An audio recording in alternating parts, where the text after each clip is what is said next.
Assalamualaikum warahmatullahi wabarakatuh.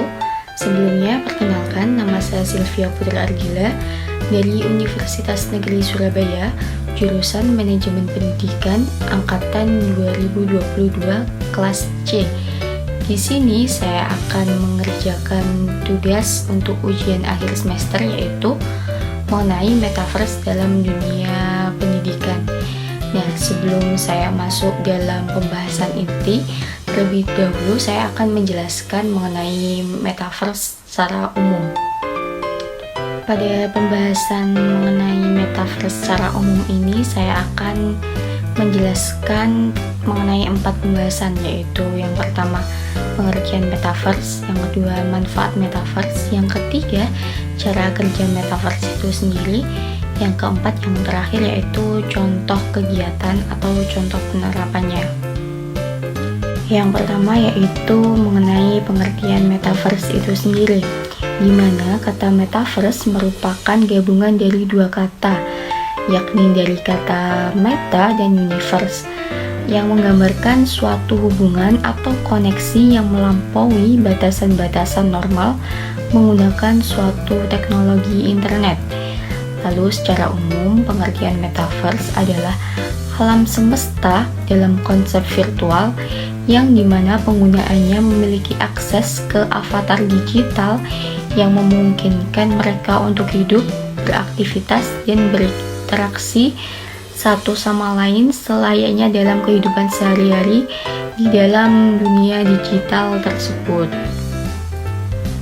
Untuk pembahasan yang kedua mengenai metaverse, yaitu tentang manfaat dari metaverse itu sendiri, di mana manfaatnya antara lain yang pertama yaitu pengguna dapat bersosialisasi dengan bebas, di mana metaverse ini itu menggunakan akses internet yang memiliki jangkauan luas dan tak terbatas. Karena itu, pengguna metaverse juga bisa bersosialisasi secara virtual dengan sesama pengguna kapanpun dan dimanapun mereka berada. Bentuk komunikasinya sangat mungkin akan mengalami perbedaan untuk kedepannya dengan tools komunikasi mainstream berbasis internet yang ada pada saat ini.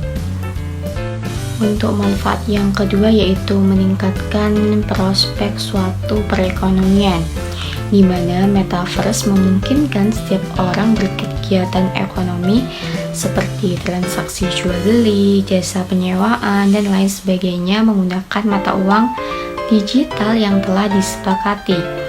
Hal tersebut pada akhirnya membuka peluang besar bagi pasar baru yang bisa berdampak pada peningkatan suatu perekonomian. Selain meningkatkan perekonomian lewat potensi new market, hadirnya metaverse ini tuh juga sangat mungkin melahirkan beberapa jenis profesi yang lebih baru lagi. Selanjutnya, manfaat yang ketiga yaitu menyediakan ruang untuk belajar dan bekerja. Adanya metaverse ini tuh dapat memfasilitasi karyawan untuk bisa bergabung di kantor virtual yang telah dibuat oleh suatu perusahaan, serta memfasilitasi siswa untuk belajar di suatu ruang kelas virtual yang lebih proper lagi. Ini merupakan bentuk upgrade dari skema work from home and online learning yang telah dijadikan selama ini. Nah, dengan demikian WFH dan online learning pun akan terasa lebih seru dan menyenangkan. Untuk manfaat yang terakhir yang keempat yaitu menghadirkan hiburan secara virtual, di mana selama pandemi ini itu banyak promotor event yang menyelenggarakan hiburan atau acaranya secara virtual, baik itu acara pameran ataupun acara konser. Namun dengan keterbatasan yang ada, menyebabkan animo orang-orang yang mengunjungi acara tersebut itu menurun dibandingkan dengan orang-orang ketika menghadiri acara-acara tersebut dengan cara offline. Melalui metaverse ini tuh nantinya acara-acara virtual tersebut bisa dikemas lebih baik, proper, dan penyelenggaraannya bisa lebih maksimal, dan orang-orang bisa menyaksikan berbagai acara hiburan dengan sensasi yang nyata di metaverse tersebut. Untuk pembahasan yang selanjutnya yaitu mengenai cara kerja dari Metaverse itu sendiri. Sebagaimana yang telah kita ketahui bahwasanya Metaverse merupakan sebuah platform online yang memungkinkan penggunaannya bisa melakukan berbagai aktivitas di dalamnya. Skema kerjanya yaitu setiap orang yang ingin menjadi bagian dari lingkungan Metaverse harus memiliki akun di salah satu platform yang terintegrasi dalam lingkungan Metaverse. Saat ini elemen Metaverse pasti belum terintegrasi secara maksimal. Beberapa yang menjadi komponen elemen tersebut antara lain yaitu konferensi dari video, email, augmented reality, virtual reality, live streaming, and media sosial. Pembahasan yang selanjutnya yaitu contoh kegiatan yang dapat memanfaatkan Metaverse. Salah satu kegiatan yang sangat memungkinkan dilakukan dengan memanfaatkan Metaverse saat ini yaitu kegiatan pembelajaran di era pandemi. Misalnya yakni pembelajaran matematika tentang mengenal bangun datar, segitiga, dan segi empat. Selama ini, para murid ketika belajar materi pembedahannya biasanya menggunakan literatur dari buku, video, dan kemudian melakukan sebuah praktik. Sementara ketika memanfaatkan beberapa elemen Metaverse seperti virtual reality dan augmented reality, kegiatan pembelajaran akan berjalan lebih efisien dan para murid bisa melihat langsung seperti bangun datar secara langsung sekaligus dapat melakukan simulasi atau praktik secara virtual. Selain itu, Metaverse juga dapat memfasilitasi pembelajaran jarak jauh dengan lebih proper sehingga kegiatan-kegiatan simulasi membuat bangun datar hingga bangun ruang. Para murid cukup terhubung dengan internet dan menggunakan peralatan pendukung yang telah ditentukan. Baik, untuk selanjutnya mengenai Metaverse dalam dunia pendidikan ini tuh saya mengambil satu contoh yaitu menggunakan virtual reality. Berikut penjelasan mengenai virtual reality itu sendiri. Pada virtual reality ini yang akan saya bahas yaitu mengenai pengertian virtual reality, jenis-jenis virtual reality, cara kerja virtual reality, kelebihan dan kekurangan, serta pemanfaatan virtual reality dalam suatu pembelajaran. Nah, yang nantinya saya akan menampilkan sebuah video di mana pembelajaran tersebut menggunakan suatu virtual reality. Yang pertama yaitu pengertian dari virtual reality.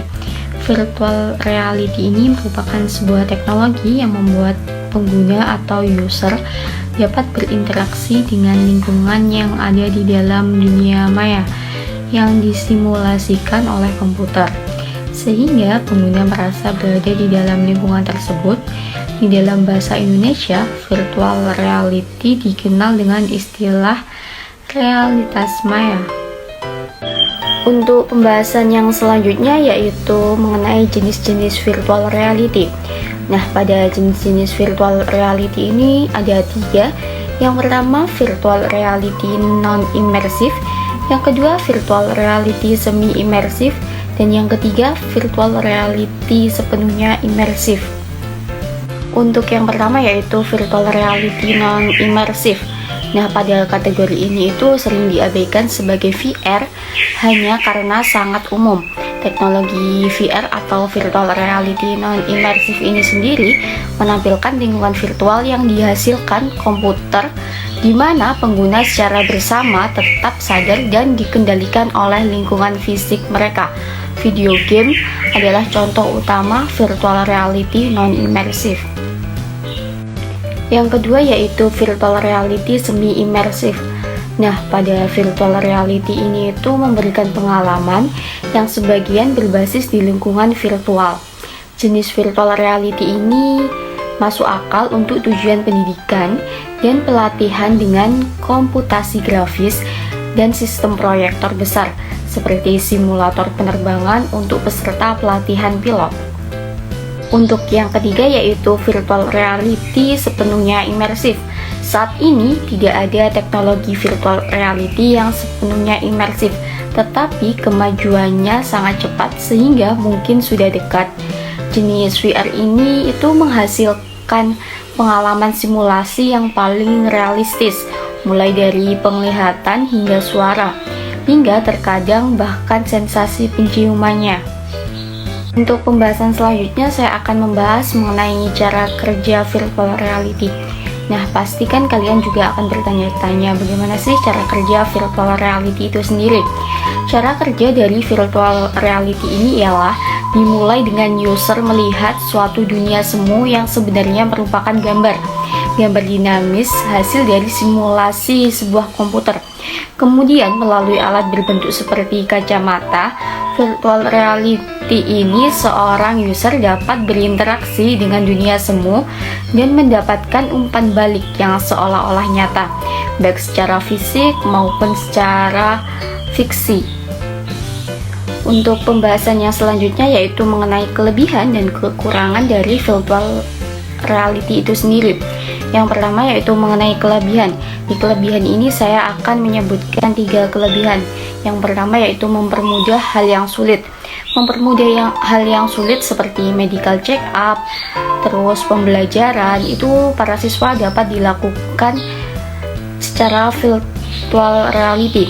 Nah, yang kedua yaitu sebagai simulator. Simulator ini tuh harganya lebih murah dibandingkan dengan simulator yang sesungguhan. Yang ketiga yaitu dapat melakukan hal yang rumit. Contohnya penggunaannya biasanya dilakukan oleh pilot-pilot muda ketika akan menerbangkan pesawat.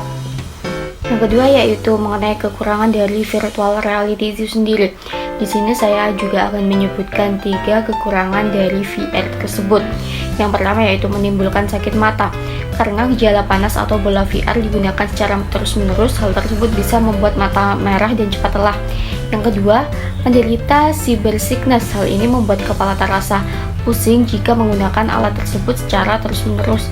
Dan yang ketiga yaitu harga alat relatif mahal, karena ada banyak komponen penunjang yang harus disesuaikan dengan media pembelajarannya. Baik, yang selanjutnya saya akan menampilkan sebuah video visualisasi metaverse dalam dunia pendidikan. Nah, video yang saya tampilkan yaitu mengenai pembelajaran matematika yang dilakukan secara VR atau virtual reality. Nah, yang nantinya saya akan menghubungkan dengan kajian filosofis yaitu tentang ontologi, epistemologi, dan aksiologi. Nah, untuk metaverse dalam dunia pendidikan ini saya mengambil contoh mengenai pembelajaran matematika yaitu tentang bangun datar dan bangun ruang mengenai segitiga dan segi empat, di mana di video tersebut itu seperti siswa melakukan pembelajaran secara virtual reality. Di sana para siswa diberi semacam arahan untuk mencari bagian mana saja sih atau benda mana saja sih yang termasuk ke bentuk dalam segitiga dan mana saja yang terbentuk dalam segi empat. Nah, pada video ini tuh siswanya tidak perlu pergi untuk ke sekolah, mereka hanya perlu diam lalu mereka mengikuti arahan sesuai dengan yang sudah terjadwal. Nah, dengan adanya virtual reality semacam ini tuh siswa lebih mudah ketika ingin melakukan pembelajaran namun terhalang oleh suatu keadaan. Nah, sudah tampak jelas di video ini aplikasi ini tuh mengarahkan siswa-siswi untuk berkeliling sekolah mencari benda-benda atau barang yang mereka butuhkan. Seperti arahannya itu kayak di situ kan sudah dijelaskan bahwa pembelajaran matematika kali ini mengenai bangun datar, bangun ruang yang berbentuk segitiga ataupun segi empat. Nah, sehingga membuat para siswa-siswi ini tuh yang harus dicari itu ya mengenai segitiga dan segi empat itu, tidak ada yang lain. Video tersebut masih terus berjalan mencari bangun ruang atau bangun datar tersebut. agar para siswa-siswi yang belajar dari rumah itu mengerti atau dapat melihat secara langsung. Oh, seperti ini bentuk segitiga. Oh, seperti ini bentuk segi empat. Nah, untuk pembelajarannya ini tuh tidak hanya di sekolah, melainkan nantinya akan keluar keliling sekitar sekolah untuk mencari bentuk-bentuk yang sesuai dengan bentuk segitiga dan segi empat tersebut. Nah, ini misalnya ada logo sekolah, namun logo sekolah ini tuh mungkin tidak berbentuk segitiga ya, ataupun segi empat, melainkan ini tuh berbentuk seperti segi lima yang beraturan. Dan itu salah, karena segi lima itu tidak sesuai tema pembelajaran kali ini, seperti itu. Nah, ini keluar sekolah, di sekitar sekolah ini tuh banyak seperti bangunan-bangunan, ada gereja, ada hospital, ada rumah sakit. Nah, ini masih terus mencari untuk memberikan wawasan pengetahuan lebih mendalam kepada siswa-siswi tentang ini loh bentuk segitiga itu, dan ini loh bentuk segi empat itu, agar mereka itu menjadi lebih paham dan tidak bingung lagi. Sebenarnya sih bangun-bangun seperti ini tuh sudah banyak di sekitar mereka, namun mereka belum sadar atau belum tahu kalau ini tuh ternyata bentuk dari segitiga, ini tuh ternyata bentuk dari segi empat. Mungkin jika dilihat dari video tersebut, ada sebuah rumah sakit yang jendelanya itu berbentuk segi empat. Tetapi kan ada juga tuh bangunannya jendelanya atasnya itu berbentuk seperti setengah lingkaran, tapi itu jarang ditemui. Paling banyak ditemui ya mungkin yang berbentuk segi empat seperti itu. Nah, untuk selanjutnya ini pada video tersebut juga ada sebuah seperti platform itu biasanya kayak ditempel di dinding gitu loh. Nah, ini tuh biasanya paling banyak juga berbentuk segi empat seperti itu. Nah, dari video tersebut mungkin nantinya akan membuat para siswa-siswi ini tuh lebih paham lagi mengenai segi empat dan mengenai segitiga, agar jika nantinya mereka ketika misalnya jalan nih kemana, nah, oh itu loh yang berbentuk segitiga, oh itu loh yang berbentuk segi empat, seperti itu. Nah, mereka tidak bingung lagi untuk membedakan mana yang berbentuk segitiga dan mana yang berbentuk segi empat, karena mereka sudah paham betul mengenai ciri-ciri dari kedua bentuk tersebut. Nah, kita telah melihat video visualisasi metaverse dalam dunia pendidikan. Misalnya yang saya ambil contoh tadi, ini tuh tentang pembelajaran matematika. Nah, untuk selanjutnya yaitu kita akan menghubungkan kajian filosofis tersebut dengan 3 aspek, yaitu ontologi, epistemologi, dan aksiologi. Yang pertama yaitu mungkin tentang ontologi terlebih dahulu. Pada ontologi ini itu jika dilihat dari visualisasi video tersebut, yang termasuk dari bagian aspek ontologi salah satunya yaitu ada salah satu platform yang bertuliskan, apakah kalian menyadari bahwa bentuk benda-benda di sekitar kita berupa segi empat atau segitiga. Sebagaimana kita ketahui bahwa di mana ontologi ini sendiri merupakan suatu aspek yang dimana di dalamnya harus mengandung unsur hakikat. Selanjutnya yaitu dari segi epistemologi.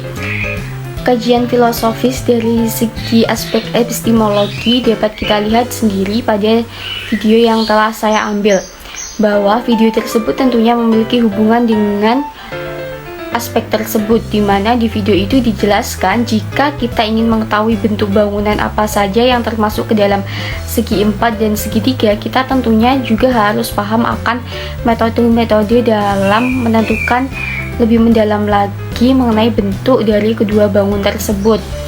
Karena jika kita sudah paham betul akan ciri-ciri dari kedua bangun tersebut, maka kita juga akan lebih mudah gitu untuk membedakan mana bangun segitiga dan mana bangun segi empat.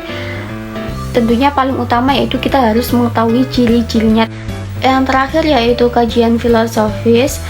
mengenai segi aspek aksiologis, dimana jika dilihat dari video tersebut maka aspek aksiologinya yaitu kita bisa lebih paham lagi akan fungsi dari segitiga dan segi empat. Nah, untuk selanjutnya kita juga bisa mengetahui nilai etikanya, yaitu bisa membuat manusia lebih bisa memanfaatkan barang ataupun fasilitas yang berbentuk segitiga ataupun segi empat. Lalu untuk nilai estetikanya yaitu kita bisa membuat manusia menikmati bangunan-bangunan indah yang terdapat dari dua bentuk tersebut. Jadi itu manusia lebih bisa menikmati gitu loh. Oh, ini bangunan yang bentuknya segi empat, wow indah ya, seperti itu.